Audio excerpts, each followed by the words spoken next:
Now I'm going to show you how to make quick and easy donuts.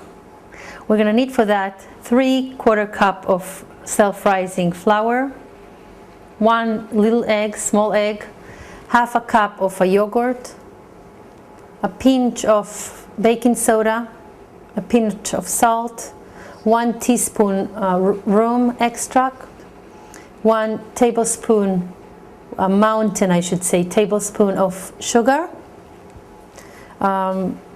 Later on we'll need to fill it up with jelly and sprinkle with powdered sugar.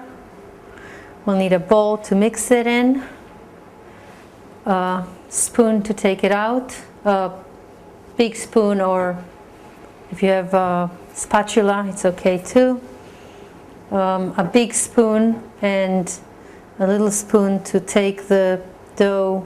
I'm going to show you how to put it inside the oil. A plate and tissue papers or towel papers or napkins to take the donuts out. And of course I forgot, a big pot of for about 2 quarts of oil to fry the donuts in.